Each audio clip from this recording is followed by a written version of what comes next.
ನಿಮ್ಮ ಆತ್ಮಗಳನ್ನು ದೇವರ ಮಕ್ಕಳಾಗುವಂತೆ ವಾಕ್ಯದಲ್ಲಿ ಬಲಪಡಿಸುವ ಅನುದಿನದ ಧ್ಯಾನ ಏಪ್ರಿಲ್ 28. ಎಲೆನ್ ಜಿ ವೈಟ್ ರವರ sons and daughters of god ಎಂಬ ಪುಸ್ತಕದ 119ನೇ ಪುಟ. ಶೀರ್ಷಿಕೆ: ಹೇರಳವಾದ ದೇವರ ಅನುಗ್ರಹದ ಮೂಲಕ ವಿಮೋಚನೆ. ಈ ದಿನದ ಸತ್ಯವೇದದ ವಾಕ್ಯ: ಈತನು ನಮಗೋಸ್ಕರ ತನ್ನ ರಕ್ತವನ್ನು ಸುರಿಸಿದ್ದರಿಂದ ನಮ್ಮ ಅಪರಾಧಗಳು ಪರಿಹಾರವಾಗಿ ನಮಗೆ ಬಿಡುಗಡೆಯಾಯಿತು. ಇದು ದೇವರ ಕೃಪಾತಿಶಯವೇ.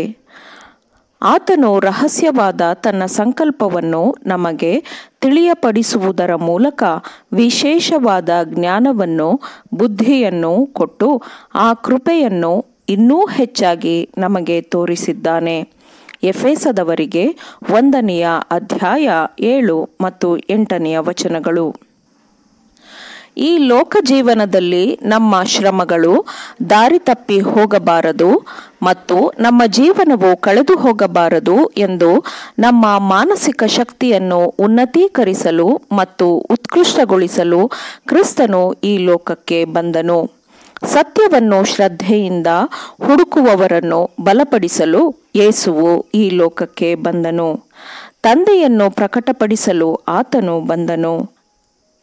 ದೇವರ ನೈತಿಕ ದೈವ ಸ್ವರೂಪವನ್ನು ಮನುಷ್ಯನಲ್ಲಿ ಮರುಸ್ಥಾಪಿಸುವ ಶ್ರೇಷ್ಠವಾದ ಕೆಲಸದಿಂದ ತನ್ನ ಮನಸ್ಸನ್ನು ಬೇರೆಡೆಗೆ ತಿರುಗಿಸುವಂತಹ ಯಾವ ವಿಷಯವನ್ನು ಕ್ರಿಸ್ತನು ಅನುಮತಿಸಲಿಲ್ಲ ಮತ್ತು ದೈವ ಸ್ವರೂಪವನ್ನು, ದೈವಿಕ ಹೋಲಿಕೆಯನ್ನು ಸ್ವೀಕರಿಸುವುದು ಮುಂದಿನ ಜೀವನಕ್ಕೆ ಗುಣಸ್ವಭಾವವನ್ನು ಸಿದ್ಧಪಡಿಸಿಕೊಳ್ಳುವುದು ನಮಗಿರುವ ಎಷ್ಟು ದೊಡ್ಡ ಮತ್ತು ಪ್ರಾಮುಖ್ಯವಾದ ಕೆಲಸ ಎಂದು ನಾವು ಪರಿಗಣಿಸಬೇಕು.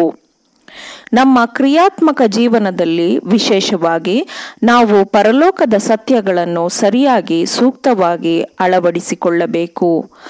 ದೇವರ ಜೀವನದೊಂದಿಗೆ ಅಳೆಯಲ್ಪಡುವ, ಜೀವನದ ಅರ್ಹತೆಯನ್ನು ಕೊಡುವ ಜ್ಞಾನದ ಎಲ್ಲಾ ನಿಧಿಯನ್ನು ನಾವು ನಮ್ಮೊಂದಿಗೆ ಕೊಂಡೊಯ್ಯಬೇಕು, ಅಳವಡಿಸಿಕೊಳ್ಳಬೇಕು. ದೇವರ ಜ್ಞಾನವು ಆಕಾಶದಷ್ಟು ಎತ್ತರವಾಗಿಯೂ ಭೂಮಿಯಷ್ಟು ವಿಶಾಲವಾಗಿಯೂ ಅದೇ. ದೇವರು ನಮ್ಮೊಂದಿಗೆ ಸತ್ಯವೇದದ ಮೂಲಕ ಮಾತನಾಡುತ್ತಿದ್ದಾನೆ ಎಂದು ಪರಿಗಣಿಸಿ ಸತ್ಯವೇದವನ್ನು ಓದುವವರು ಮಾತ್ರ ನಿಜವಾದ ವಿದ್ಯಾರ್ಥಿಗಳು, ಅಧ್ಯಯನಕಾರರು. ಅವರು ದೇವರ ವಾಕ್ಯಗಳಿಗೆ ಭಯಪಡುತ್ತಾರೆ. ಅವರಿಗೆ ಇದು ವಾಸ್ತವದ ವಿಷಯವಾಗಿರುತ್ತದೆ. ಗುಪ್ತ ನಿಧಿಗಾಗಿ ಅವರು ಅಧ್ಯಯನ ಮಾಡುತ್ತಾರೆ, ಹುಡುಕುತ್ತಾರೆ. ಅವರು ಮುಂದಿನ ಅಮರವಾದ ಜೀವನವನ್ನು ಪಡೆದುಕೊಳ್ಳಬೇಕೆಂದು ಅದನ್ನು ಸ್ವೀಕರಿಸಲು ತಮ್ಮ ಹೃದಯ ಮನಸ್ಸುಗಳನ್ನು ತೆರೆದು ಪರಲೋಕದ ಅನುಗ್ರಹಗಳಿಗಾಗಿ ಪ್ರಾರ್ಥಿಸುತ್ತಾರೆ.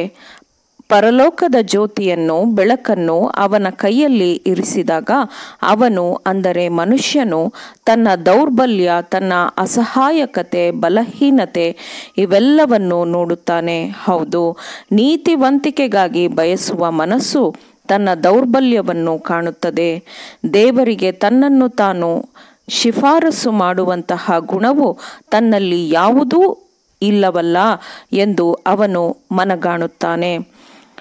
ಕ್ರಿಸ್ತನ ಪ್ರತಿನಿಧಿಯಾಗಿರುವ ಪರಿಶುದ್ಧಾತ್ಮನು ತನ್ನ ನಿರಂತರವಾದ ಮಾರ್ಗದರ್ಶಕನಾಗಿರಲಿ, ಎಲ್ಲ ಸತ್ಯಕ್ಕೂ ತನ್ನನ್ನು ನಡೆಸಲಿ ಎಂದು ಅವನು ದೇವರಲ್ಲಿ ಪ್ರಾರ್ಥಿಸುತ್ತಾನೆ.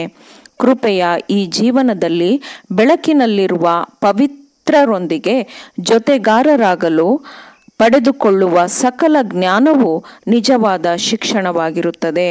ಅದು ನಮಗೂ ಇತರರಿಗೂ ಈ ಲೋಕ ಜೀವನದಲ್ಲಿ ಆಶೀರ್ವಾದದಾಯಕವಾಗಿರುತ್ತದೆ ಮತ್ತು ಅದು ನಮ್ಮನ್ನು ತನ್ನೆಲ್ಲ ನಾಶವಾಗದ ಸಮೃದ್ಧಿಯೊಂದಿಗೆ, ನಿಧಿಗಳೊಂದಿಗೆ ಮುಂದಿನ ನಿತ್ಯ ಜೀವನಕ್ಕೆ ಸುರಕ್ಷಿತಗೊಳಿಸುತ್ತದೆ. ಪ್ರತಿ ಆತ್ಮಕ್ಕೂ ಕೊಡಲೆಂದು ಅಮೂಲ್ಯವಾದ ಉಡುಗೊರೆಗಳಿಂದ ತುಂಬಿರುವ ನಿಧಿಯನ್ನು ಯೇಸು ಕ್ರಿಸ್ತನು ಹೊಂದಿದ್ದಾನೆ. ಆಮೇನ್. ದೇವರ ವಾಕ್ಯಗಳನ್ನು ಶ್ರದ್ಧೆಯಿಂದ ಆಲಿಸುವವರು, ಪಾಲಿಸುವವರು ಆಗಬೇಕೆಂದು ನಿಮ್ಮನ್ನು ಉತ್ತೇಜಿಸುತ್ತೇನೆ. ಪರಿಶುದ್ಧಾತ್ಮನ ಸಹಾಯದಿಂದ ಆಲಿಸಿದ ನಿಮ್ಮೆಲ್ಲರಿಗೂ ಧನ್ಯವಾದಗಳು. ಮತ್ತೆ ದೈನಂದಿನ ಧ್ಯಾನಕ್ಕಾಗಿ ನಾಳೆ ಸಂಧಿಸೋಣ. ಆಮೇನ್.